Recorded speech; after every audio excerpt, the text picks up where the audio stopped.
నమస్తే. Welcome to our channel. నేను మిషాల్ని. ఈ రోజున సోషల్ మీడియాలో చర్చ ఒకటి బాగా జరుగుతుంది. అసలు బోరిగడ్డ అనిల్ ఎవరు? గతంలో ఆయన జైలుకెళ్ళింది తెలిసిందే, జైల్లో ఉంది, గడిపింది, ఆయన ఏం చేసింది అందరికీ తెలిసిందే.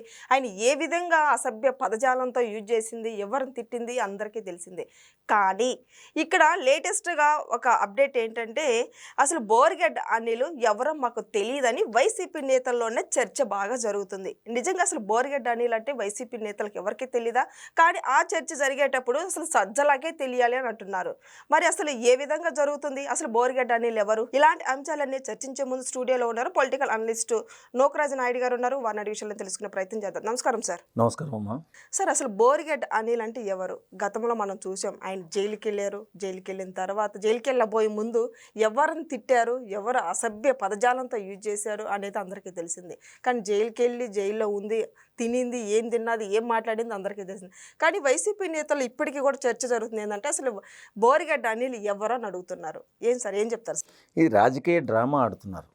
వాస్తవంగా ఆయన జీవితం బోరగడ్డ అనిల్ అనేవాడు వైఎస్ఆర్సీపీ నాయకుల మాటలిని తన జీవితాన్ని నాశనం చేసుకున్నటువంటి ఒక వ్యక్తి వాస్తవంగా చెప్పుకోవాలంటే. ఎందుకంటే ఎలాంటి ఉపయోగము లేకుండా, ఎలాంటి అవసరం లేకుండా ఇష్టానురీతిగా రాష్ట్రంలో ఉన్నటువంటి ప్రతిపక్ష నాయకులందరినీ ఇష్టానురీతిగా తిట్టి, దుర్భాషలాడి, చంపుతానని బెదిరించి, కొడతానని బెదిరించి, ఒక అడవిలో ఒక మృగంలాగా తిరిగినటువంటి వ్యక్తి సమాజంలో తిరిగాడు. ఆ వ్యక్తి బోరగడ్డ అనిల్. వైసీపీ పార్టీ నాది, వైసీపీ కుటుంబం నాది, అలాగే వైసీపీ జగన్మోహన్ రెడ్డి నా చుట్టమని కూడా కొన్నాళ్ళు చెప్పుకున్నాడు. నాకు బంధువు అవుతాడని చెప్పుకున్నాడు. కొన్ని రోజులైతే నేను ఎస్సీని అంటాడు. ఆయన రెడ్డి. మరి వీళ్ళిద్దరికీ ఎలాగ చుట్టారకం కలిసిందో నాకైతే తెలియదు. కానీ నిజంగా సభ్య సమాజం తలదించుకునేలాగా, రాజకీయాలలో ఇంత నీచమైన మాటలు వస్తాయా అనేలాగా ఇష్టానురీతిగా తిట్టేయటం. ఎవరిని పడితే వాళ్ళని కొట్టేస్తాను, కోసేస్తాను, చంపేస్తాను, వాడి కూతుర్ని, వాడి బిడ్డల్ని, వాళ్ళ తల్లిని మానభంగం చేసేస్తాను, నాకు ఒక అరగంట అవకాశం ఆ జగన్ ఇస్తే మొత్తం అందరినీ కోసి పడేస్తాను. ఇవే కదా భాష అంతా మాట్లాడింది. ఎంత మాట్లాడవలసిన అవసరం అవతల వ్యక్తి ఇతనికి భరోసా లేకుండా ఎలా మాట్లాడతాడు?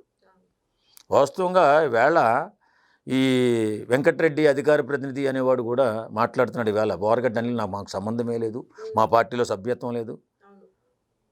మరి అలాంటి మాటలన్నీ చెప్తూ మాట్లాడు. ఈవేళ జైలు నుంచి వచ్చిన తర్వాత కూడా నన్ను జగనన్నే ఇడిపించాడు. జగనన్న జైల్లో ఉన్నప్పుడు జగనన్న బెయిల్ కోసం ఏ లాయర్లు అయితే పనిచేశారో ఈవేళ నా బెయిల్ కోసం కూడా అదే లాయర్లు పనిచేశాడని చెప్పినా కూడా సిగ్గు లేకుండా మా వెంకటరెడ్డి అనేవాడు మాట్లాడుతున్నాడు. సిగ్గు లేదు ఆయనకి అసలు. మనిషే కాదు. వాస్తవంగా ఇలాగ నేను వైసీపీ నాయకుడిని, వైసీపీ నాకు మా అందరూ బంధువులే, జగనన్నే నన్ను ఇడిపించాడని చెప్తుంటే కాదు మాకు సంబంధమే లేదని ఏం చెప్తాడు. ఇది డ్రామా అన్నమాట. ఎందుకంటే చాలా మరుగున పడిపోయింది పార్టీ. వేళ పార్టీ ఉనికి లేదు. ఏదో రకంగా మళ్ళీ బోరగడ్డ అనిల్ గారిని తీసుకొచ్చి మళ్ళీ పార్టీలు లేపాలని చెప్పి వీళ్ళిద్దరి మీద గొడవ పెడితే చర్చ జరుగుతుంది కదా. బోరగడ్డ అనిల్ వైసీపీ పార్టీనా కాదా అనే చర్చ జరుగుతుంది. ఈ రకంగా పార్టీ పాపులారిటీ వస్తుందేమో అని ఆశిస్తున్నారు. కానీ పాపులారిటీ కాదు. ఇలాంటి వ్యక్తులకి ఎప్పటికీ కూడా ఫ్యూచర్లో జనం నమ్మరు. ఎందుకంటే అతను సమాజంలో ఎంత నీచంగా దిగజారిపోయి తిట్టాడో అందరికీ తెలుసు. మళ్ళీ ఏడ్చేదంటే నేను ఎస్సీనని ఏడుస్తూ ఉంటాడు. ఎస్సీ ఏంటి, ఓసీ ఏంటి, బీసీ ఏంటి? నువ్వు కరెక్ట్గా ఉండాలా, నీ నోరు కరెక్ట్గా ఉండాలి, అంతే కదా. భాష కరెక్ట్గా ఉండాలా, మనిషి మానవత్వంగా మాట్లాడాలా, అన్నం తినేవాడు మాట్లాడినట్టు మాట్లాడాలా. అంతేగాని ఈ దారిలో పోయినటువంటి అశుద్ధం తినే కుక్కలాగా ఎవరి మీద పడితే వాడి మీద అరిసి ఇష్టానుసారంగా తిట్టి సర్వనాశనం చేసాడు సమాజంలో మానవతా విలువల్ని. అలాంటి దరిద్రుడు బోరగడ్డ అనిల్. దేవుళ్ళ లాంటి పవన్ కళ్యాణ్ గారిని ఈవేళ ఆంధ్ర రాష్ట్రం ఒక దేవుళ్ళలాగా దొరికాడు మాకని చెప్పి చాలా ఆనందంగా ఉంది. అలాంటి పవన్ కళ్యాణ్ గారు రాజకీయాలలో ఎలాంటి పదవులు లేకుండా, ఎలాంటి ఇప్పుడు రాజకీయాలు చేయాలని వచ్చాడు, డబ్బులేని రాజకీయం చేద్దామని వచ్చి అలా నిలబడి తన పని తను చేసుకుంటూ పోతుంటే ఇష్టానురీతిగా సభ్య సమాజం తలదించుకునే రీతిగా ఏ రకమైన మాటలు మాట్లాడాడు. ఒక విషయంలో చిరంజీవి గారిని పవన్ కళ్యాణ్ గారిని కూడా చంపుతానన్నాడు. చంద్రబాబుని, లోకేష్ బాబుని చంపుతానన్నాడు. అప్పట్లో భయపడిపోయారు. మరి అలాగ మాట్లాడినప్పుడు జగన్మోహన్ రెడ్డి అండలేకపోతే జగన్మోహన్ రెడ్డి జైల్లో వేయాలి కదా. ఇప్పుడు అసలు సభ్య సమాజం తలదించుకునే మాటలు మాట్లాడుతున్నప్పుడు జగన్మోహన్ రెడ్డి మనవాడు కాదు అనుకుంటే జైల్లో వేసేవాడు కదా. ఇప్పుడు ఈ ఏదో డ్రామాలు ఎందుకు నాకు అర్థం కాదు. వీడమ్మో నేను వైసీపీ కార్యకర్తని నాయకుడిని అంటాడు. వెంకటరెడ్డి అనేవాడమ్మో మాకు సంబంధమే లేదంటాడు. జగన్మోహన్ రెడ్డి అయితే చెప్పడు. ఎందుకంటే నిజంగా వీళ్ళని చూస్తుంటే జాలేస్తుంది. ఇప్పుడు ఇద్దరికి కూడా మతి భ్రమించినట్టుంది. బోరగడ్డ అనిల్కి భ్రమించింది, వెంకటరెడ్డి అధికార ప్రతినిధి అనేవాడికి భ్రమించింది. మనకెందుకంటున్నాను ఈ తలకాయ నొప్పి. వీళ్ళిద్దరూ మళ్ళీ ఈ సోషల్ మీడియా ముందుకు వచ్చేసి వాడు కాదంటాడు, ఈడు అవును అంటాడు, ఆడు అవును అంటాడు, ఈడు కాదంటాడు. ఎలా ఏం జరగబోతుందని నిజం మనం ఆలోచించినట్లయితే జగన్మోహన్ రెడ్డి ఆ వేళ అధికారంలో ఉన్నాడు, 5 సంవత్సరాల అధికారంలో. దేవుళ్ళు లాంటి వ్యక్తులను కూడా ఇష్టారీతిగా తిడుతుంటే నిజంగా ఆ మానవత్వం ఉన్న మనిషే, అన్నం తినే మనిషే జగన్మోహన్ రెడ్డి అయితే ఆ వేళ ఈ బోరగడ్డ అనిల్ని జైల్లో ఖచ్చితంగా వేయాలి. ఎందుకు వేయలేదు?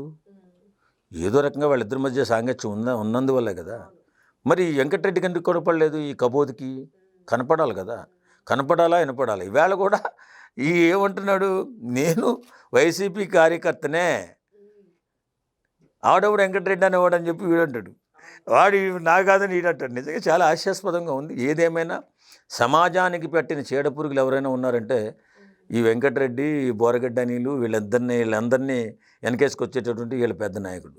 అంటే ఇప్పుడు వీళ్ళు మళ్ళీ తెర మీదకి వస్తే ఇప్పుడు తర్వాత దాని వెనక ఇంకేదన్నా డ్రామా ఉందా? ఇది చాలా పెద్ద డ్రామా ఉంటుంది, రాజకీయ డ్రామా ఇది. లేకపోతే ఏం పని వాళ్ళకి? ఇప్పుడు అసలు నిజంగా వాడు వచ్చాడు జైలు నుంచి, ఏదో మారతాడేమో అనుకున్నాం. మళ్ళీ అలా మృగంలాగే ఉన్నాడు మనిషి. మార్పు రాలా. మళ్ళీ ఒక రకంగా వాళ్ళు పోలీసు వాళ్ళు కొట్టారని ఏడుస్తున్నాడు. మళ్ళీ అదే పందాలో ఆడు వీడు ఈడు వాడు అని చెప్పి ఇంకా మాట్లాడుతూనే ఉన్నాడు. అంటే మృగత్వం పోలేదు, ఇంకా ఆ పశుత్వం పోలేదు, ఇంకా నీచత్వం ఇంకా తగ్గలేదు. వాడికి మళ్ళీ సెకండ్ కోటింగ్ ఖచ్చితంగా ఉంటుందేమో అని చెప్పి చాలామంది అనుకుంటున్నారు. ఖచ్చితంగా మారాడు. ఎందుకంటే ఆ వైసీపీ తాలూకు జీన్స్ అంతా అలానే ఉంటాయి. వాస్తవంగా మనిషిని లెక్క చేయరు. మనిషి అంటే లెక్క ఉండదు, మానవత్వం ఉండదు, ఎక్కడ ఉచ్చనీచాలు ఉండవు. వాళ్ళు బ్రతుకే అంత. నిజంగా వాస్తవంగా మాట్లాడాలంటే సీఎం హోదాలో ఉండి కూడా అతను కూడా అలాగే మాట్లాడేవాడు. ముగ్గురు నలుగురు పేళ్ళ ఏం మాట్లాడు ఇప్పటికి రాదు. ఏదో కించపరిచేయాలా, తగ్గించి చూపించేయాలని. కానీ వెనకాల వారి తాలూకు వర్గం చూస్తూ ఉంటుందని ఆలోచించరు. గుడ్డెద్దు చేలో పడినట్టు ఎవరిని పడితే అని తిట్టుకుంటూ పోతూ ఉంటే ఇది మన రాజ్యం అనుకుంటా. అది జరగదు. ఇప్పుడున్న అందరూ చదువుకున్నారు, విఘ్నులు. ఇప్పుడు మనిషి ఎలా బ్రతకాలి, ఎలా ఉండాలి, ఎలా సంస్కారంగా ఉండాలి అని ప్రతి ఒక్కరూ కూడా ఆలోచిస్తున్నారు ఇప్పుడు. ఎందుకంటే మనం బాగా టెక్నాలజీ పెరిగిపోయింది. మనిషి ఏ విధంగా బ్రతికితే ఎలా ఉంటాడు అనేది అందరూ కూడా తెలుసుకున్నారు.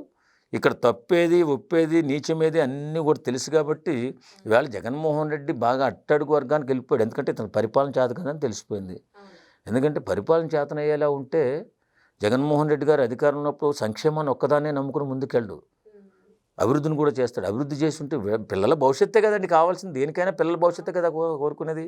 ఏ కుటుంబమైనా కోరుకునేది పిల్లల భవిష్యత్తు. అలాంటి పిల్లల భవిష్యత్తుకి ఎలాంటి మార్గం చూపించలేనటువంటి నాయకుడు ఉంటే ఏంటి, పోతే ఏంటి? ముందు బిడ్డల భవిష్యత్తు బాగుండాలని ఏ కుటుంబమైనా కోరుకుంటుంది. అలాంటి భవిష్యత్తు లేకుండా నేనేదో సంక్షేమ పథకాలు ఏదో ఇచ్చేస్తున్నానని చెప్పి దోపిడీ చేసుకుంటే వెళ్ళిపోతే ఎవడు మాత్రం హర్షిస్తాడు? ఈవేళ ఒక్క నిజమైన వాస్తవమైన ఒక కుటుంబం ఉందంటే ఆ కుటుంబం వాళ్ళు కోరుకునేది ఏంటి, మన జీవితం ఎలాగ అయిపోతుంది, మన బిడ్డల జీవితం బాగుండాలి, వారు బాగుండాలి, మన దగ్గరే ఉండాలి. ఆ బిడ్డలు కూడా మన దగ్గర ఉండాలంటే మన దగ్గర ఉండి ఉద్యోగం చేసుకోవాలంటే మనకు అందుబాటులో ఉన్నటువంటి దగ్గర దూరంలో వారికి ఉద్యోగ అవకాశాలు ప్రభుత్వం కల్పించబడాలి. ఉద్యోగ అవకాశాలకు సంబంధించినట్టు రాష్ట్రం విడిపోయి అసలే అన్యాయంగా అయిపోతుంటే ఎలాంటి ఫ్యాక్టరీలు కానీ ఎలాంటి ఐటీ కంపెనీలు కూడా లేకుండా సంక్షేమం అని చెప్పి ఏదో డొల్లతనంగా అవన్నీ చేసేసి దోపిడీ చేసేసి ఇష్టానుసారం సర్వనాశనం చేసేసాడు. ఈవేళ జగన్మోహన్ రెడ్డిని ఎవరు నమ్ముతాడు? పరిపాలన అంటే అభివృద్ధి అండ్ సంక్షేమం రెండు కళ్ళలాగా జాగ్రత్తగా చూసుకుని ఫ్యూచర్ అంటే ముందు చూపు ఎక్కువగా ఉండాలి నాయకుడు అనేవాడికి. అలాంటి ముందు చూపు ఏం లేదు, అంత దొంగ చూపే. కాబట్టి జగన్మోహన్ రెడ్డిని ఎవరు నమ్మరు. ఈవేళ ఆ జగన్మోహన్ రెడ్డి కూడా తిరిగేటటువంటి ఇలాంటి బోరగడ్డ అనిలో, లేకపోతే శ్రీరెడ్డో, లేకపోతే వెంకటరెడ్డో, ఇంకో రెడ్డో వీళ్ళందరూ కూడా జగన్మోహన్ రెడ్డిని 5 సీట్లకు పరిమితం చేయాలనే ఆలోచనలో వీళ్ళు గట్టిగా బాధ్యత తీసుకుని మళ్ళీ ప్రయత్నం చేస్తూ ముందుకు వెళుతూ ఈవేళ బ్రహ్మాండమైన అభివృద్ధి సాధిస్తున్నటువంటి కూటమి ప్రభుత్వం మీద విషం కక్కుతున్నారు. ఖచ్చితంగా వీళ్ళకి తగిన బుద్ధి 2029లో కూటమి ప్రభుత్వం ఖచ్చితంగా ఇచ్చి తీరుతుంది. 11/5కి వచ్చే బాధ్యత వీళ్ళు తీసుకున్నారు కాబట్టి ఖచ్చితంగా అమలు జరుగుతుంది. సార్ ఇటీవల బోరిగడ్డ అనిల్ ఒక ఛానల్లో ఇంటర్వ్యూ ఇస్తూ ఒక యాంకర్ అడుగుతుంటే నిన్ను అరెస్ట్ చేసి జైల్లో పెట్టింది మీ వైసీపీ నేతలని అడిగారు. అడిగితే నాకు తెలీదు అని చెప్తున్నాడు. అంటే తనకి వైసీపీ నేతలు అని తెలియదు, కూటమి ప్రభుత్వం నన్ను అక్రమంగా అరెస్ట్ చేసిందని చెప్తున్నాను. నిజంగా వాళ్ళ వైసీపీ నేతల్లోనే ఇంత చర్చ జరుగుతుందంటే ఇప్పుడు కాదు, వీళ్ళు నిజంగా ఏం తెలియదండి పాపం అతనికి. ఏదో వెనకాల మేము ఉన్నాం కదా, నెక్స్ట్ రోజు మాట్లాడంటే ఏదో మాట్లాడేస్తున్నాడు. అసలు ఆడుకున్నది ఎంత అయితే అంత మాట్లాడతాడు. ఏం లేదు, నిజంగా ఎవరినైనా ఏదైనా చేసి పడితే అంత పగడ్బాలు అంత డాంబికాలు పలకడు. వాస్తవంగా ఏదో అలా అప్పుడు అధికారం ఉంది కదా నన్ను ఎవడో ఏం చేయలేడు, అధికారం ఉండి కూడా ఆ అధికార పార్టీలో ఉన్న ఎమ్మెల్యేలను కూడా బండి కట్టుకుని తీసుకొస్తానా కొడుక అని మాట్లాడిన వ్యక్తిడు. మామూలుడు కాదు, అంత సామాన్యం కాదు. ఏమాత్రం అండదండ లేకుండా అలా ఎందుకు మాట్లాడతాడు? ఏదో ఇప్పుడు ఆ పార్టీలో ఉంటూ ఎవరైనా ఏదన్నా అభివృద్ధి కోసం మాట్లాడితే నువ్వు అభివృద్ధి కోసం ఎందుకు మాట్లాడుతావు, తొక్కి నారదీస్తాననే స్థాయికి వెళ్ళిపోయాడంటే అవతల పక్క ఏమాత్రం అండదండ లేకుండా ఎలా ఉంటుంది? కాబట్టి వీళ్ళు మాట్లాడే మాటలన్నీ అబద్ధం. వాళ్ళిద్దరిని అసలు నమ్మకూడదు. వెంకటరెడ్డి అనేవాడిని అసలు నమ్మకూడదు, బోరగడ్డ అనేవాడిని అసలు నమ్మకూడదు. వీళ్ళిద్దరూ కూడా ఒక చెట్టుకి కాసిన కాయలే. అయిపోతున్నారు మరి. ముందు గట్టి ప్లానే ఉంటుంది, జాగ్రత్త పడాలి. ఎందుకంటే వీళ్ళు అరాచక చిక్తులు. అనిల్ అనేవాడు మరి నిజంగా మనం అనుకుంటున్నాం వాడి దగ్గర అంత కెపాసిటీ లేదని ఒకళ్ళు ఉంటే ఏమో ఎవరి మీద ఎలా తెగబెడతాడో కొంచెం జాగ్రత్తగా పోలీస్ డిపార్ట్మెంట్ అతను మీద ఒక కన్నేసి ఉంచాలా. ఖచ్చితంగా బాధ్యత అయితే తీసుకున్నట్టుగా కనిపిస్తుంది. మళ్ళీ వచ్చి ఈ 11/5కి తీసుకొచ్చే బాధ్యత కొంతమందితో పాటు ఇతను కూడా కొంచెం పాలు పంచుకుని ఉన్నాడు బోరగడ్డ అనిల్. కాబట్టి వాళ్ళ వెంకటరెడ్డి అంటున్నాడు అబ్బో మాకు సంబంధం లేదు అన్నాడు. అది మాత్రం అబద్ధం. వీళ్ళు మాత్రం ఇద్దరు కూడా ఒక కొమ్మకు పూసిన పువ్వులే. Thank you sir. Thank you.